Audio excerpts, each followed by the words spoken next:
So, to understand the question of the settlement experience of migrants, particularly Bangladeshi migrants and other racialized migrants, I think it's important to understand two basic concepts. One is the concept of integration and how integration operates.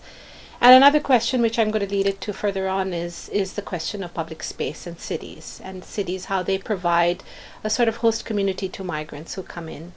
So to understand the question of integration for most migrants, I think it's important to understand how integration takes place economically, how it takes place socially, how it takes place culturally, how it takes place even politically is important to understand the migrant experience. So when migrants come in, I think one of the first things is into the settlement experience, they're looking into how can they settle into this new home, into this newfound home after coming from distant lands such as Bangladesh and other places.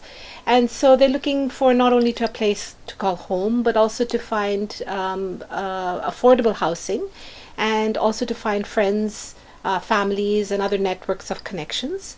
And also, very importantly, to be able to find a job, to be able to settle in. As a skilled social worker, when I came here first, I had to start from beginning. So there is jobs. The signboard is different. Okay, we are hiring forklift operator, like different profession is there.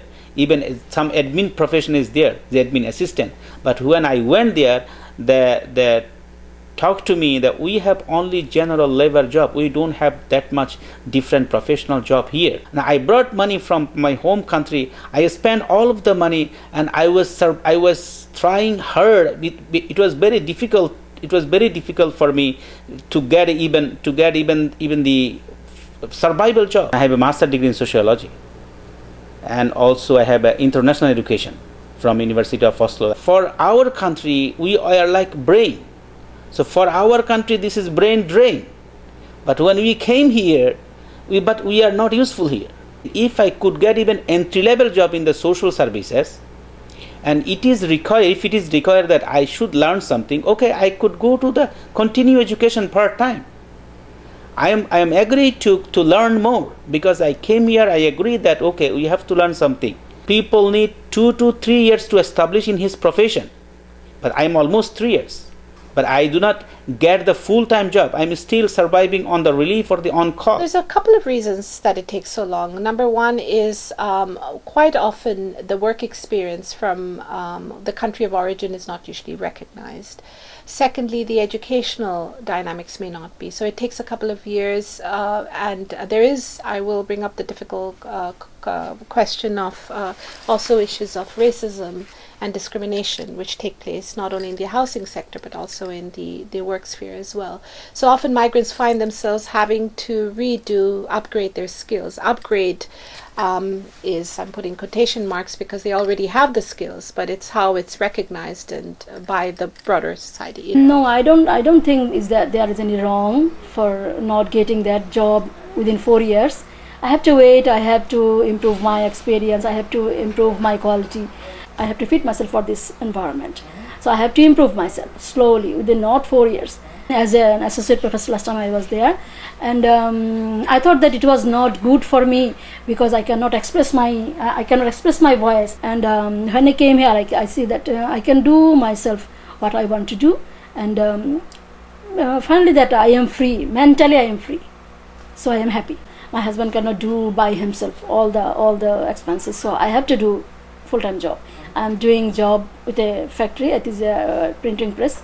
I am not thinking that as a professor I cannot do work in the factory. And everything I knew, my friend said that you have to do anything. I said that yeah, I am prepared to do anything. So I came without not knowing. I know I have to do it. First struggle I faced employment. Like I was looking for job, but I had a very good job in Bangladesh. I worked for Transparency International as a senior program manager, but when I came here, I realized that it will be very difficult for me to find a job like that. I don't have the Canadian experience. This is one of the reasons. They always need a Canadian experience. It's a nightmare.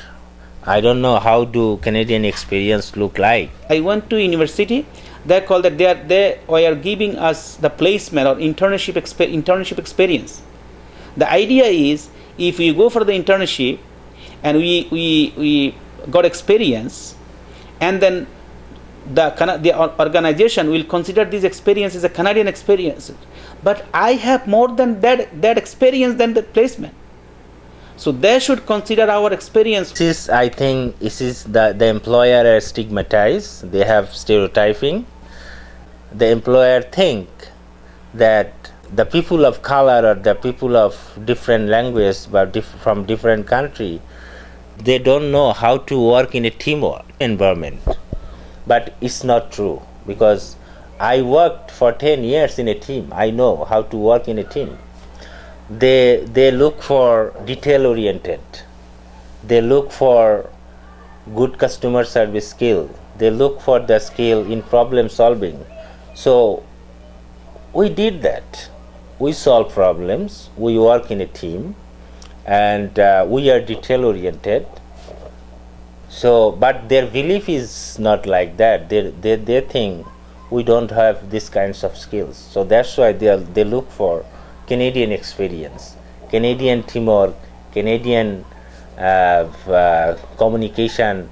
We have some basic knowledge, education, and we have some basic understanding. For me, people is people, country is country, economy is economy. So we know some things, and I am a mature person. I have lived experience as a human being. Home means is a basement.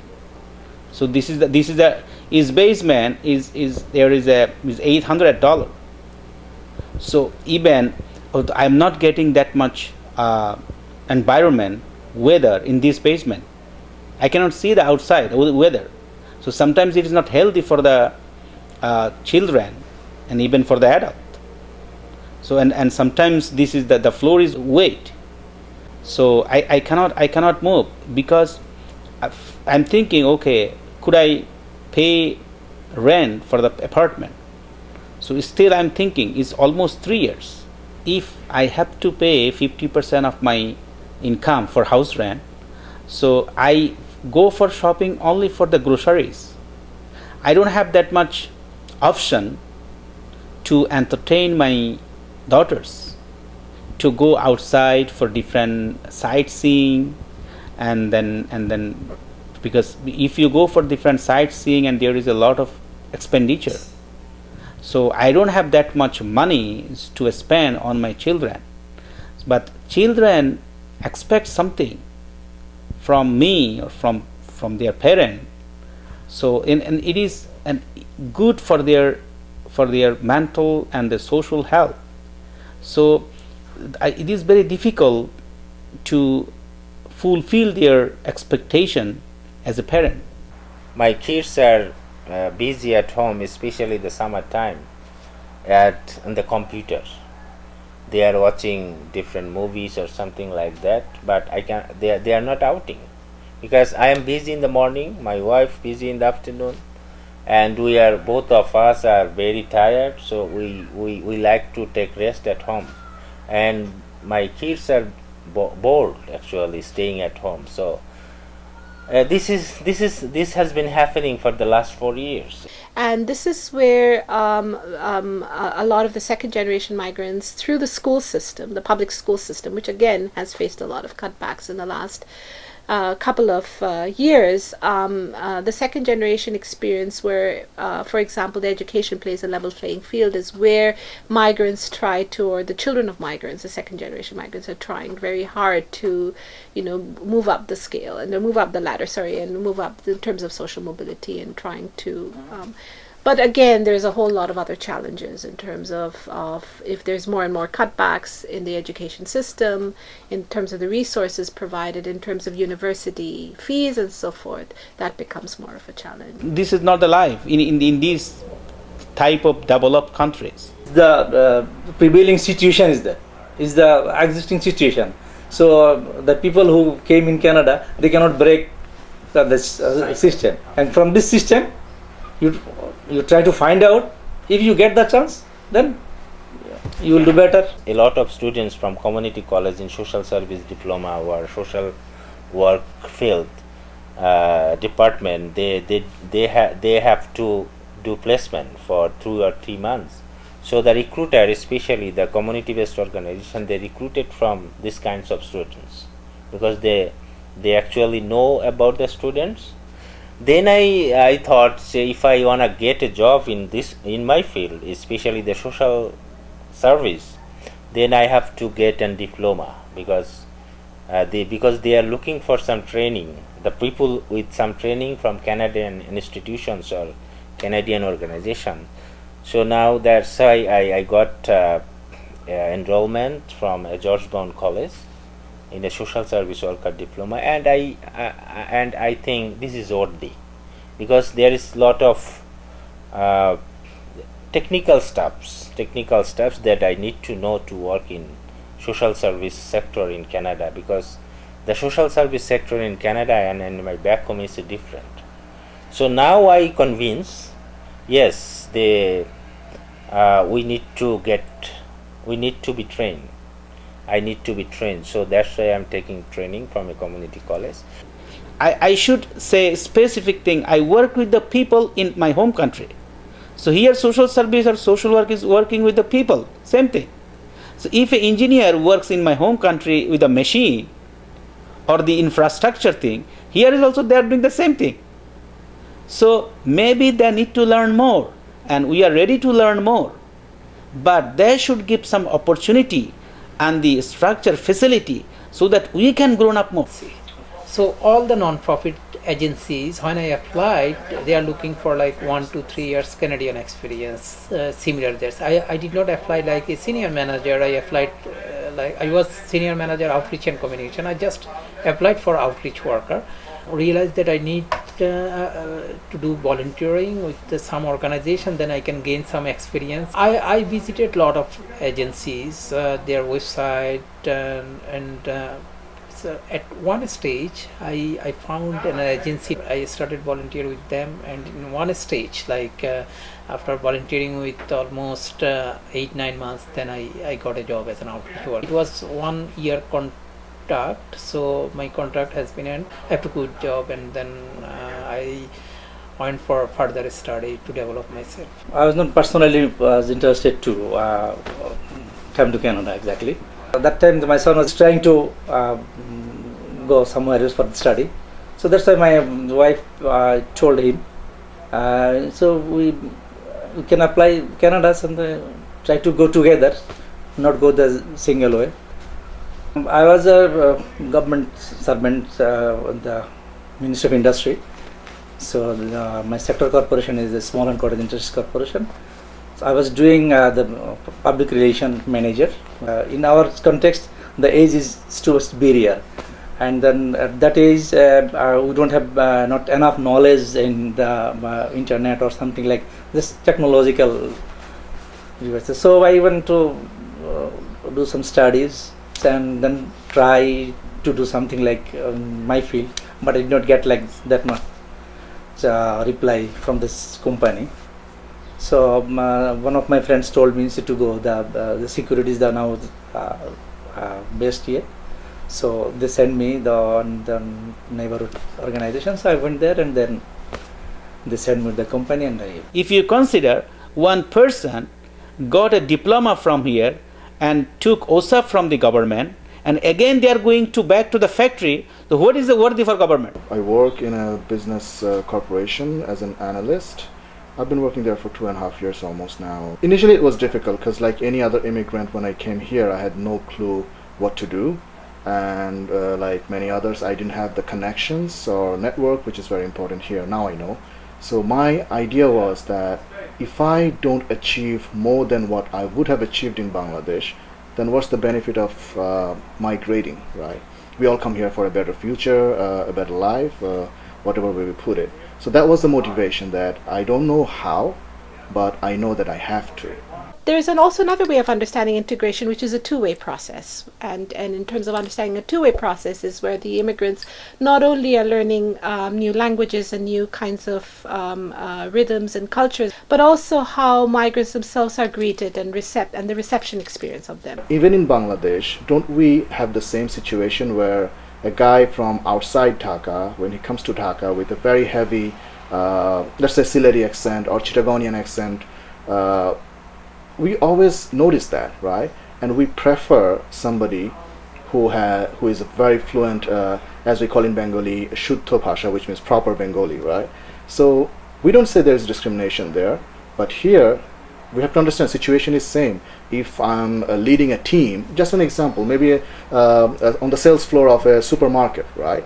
If you're leading a team, you have to communicate and you have to manage them. You have to understand people's communication, emotions, and everything. So you have to achieve certain level of efficiency with language, with how you deal with people.